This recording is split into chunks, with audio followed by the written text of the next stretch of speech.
Hi, my name is Erik. I'm 70 years old. I'm a physical therapist among a lot of other educations.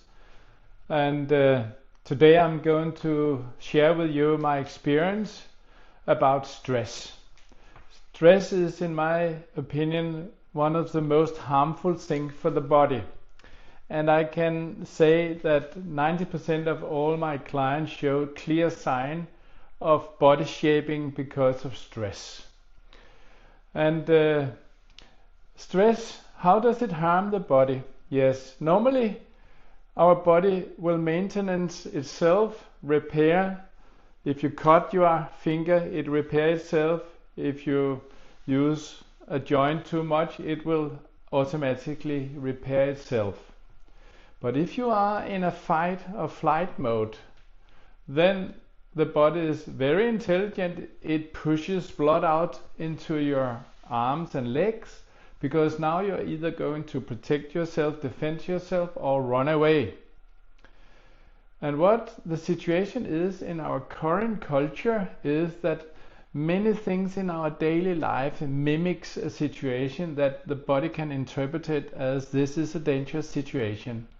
Young school children, their gradings, exam, and in our daily business life, we have a lot of things that we shall reach. Imagine if you just think, maybe I will be late to work today. Just the thought is enough because the thought creates an emotion. What would happen if I'm late at work? And the body interpreted that is a dangerous thing. What if I'm getting fired? And all the thinking creates all these adrenaline pushes out in the body, and the same thing happens. Blood out in the legs, blood out in the arms, less blood to the brain. We actually became a little dumb when we are stressed because that now we are in a fight or flight mode. So when and if maintenance stops in this situation, and if we are during a daytime for a long period in stress, more or less, then you can imagine if maintenance stops, it would do the same with a car, then the joints in the car and the engine, and if you don't change oil, all these systems will eventually close down and everything will be worn down. And the same thing goes on with the body. So can we do anything about it? Yes, we can. We have also an automatic built-in system to get out of stress. And we are all familiar with it. Actually, it is when we are going to bed. We have all noticed, or if we are sitting in a group and it is late evening and we are a little tired, we have this yawning. And it's a language that the body really understands. It understands that now everything is okay, I'm going to bed, there's nothing to fear. So this breathing technique does a lot of things. It recalibrates your body back to neutral. It makes a pressure.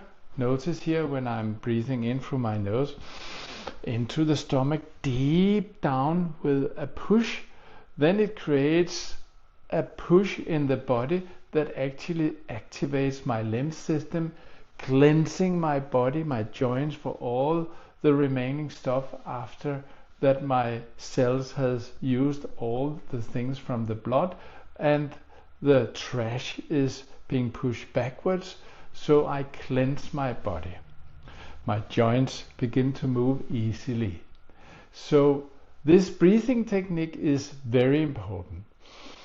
I told you in the beginning that stress actually shapes the body.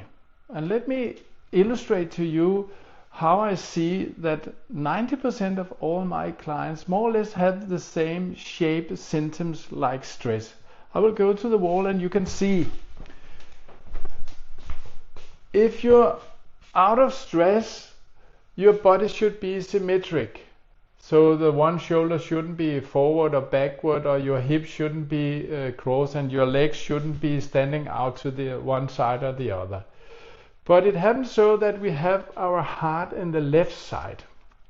and the heart is our emotional side.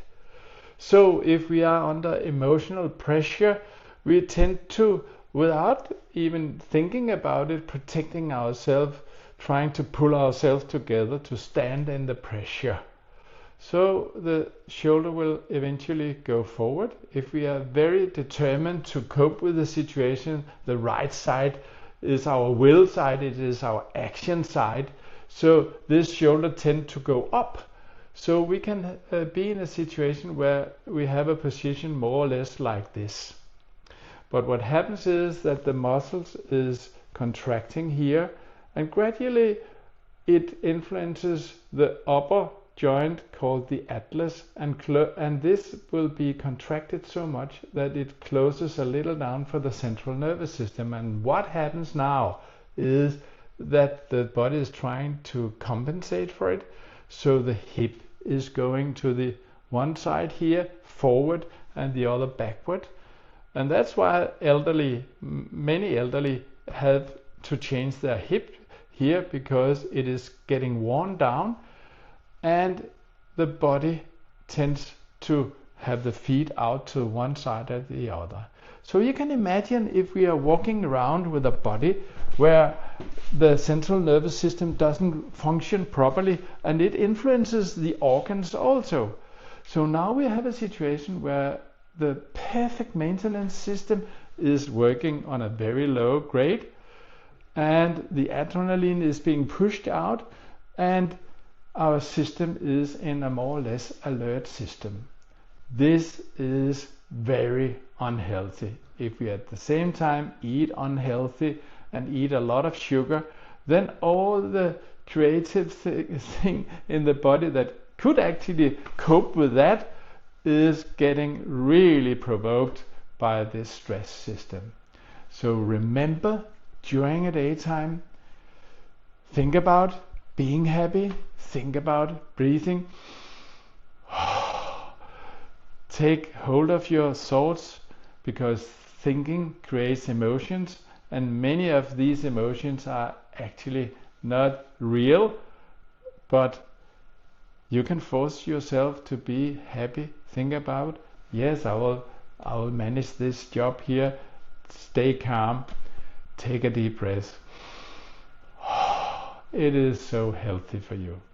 I hope you can use this illustration, and I'll come much deeper into how stress provokes your body and what you can do, and also what wrong shoes and everything can do.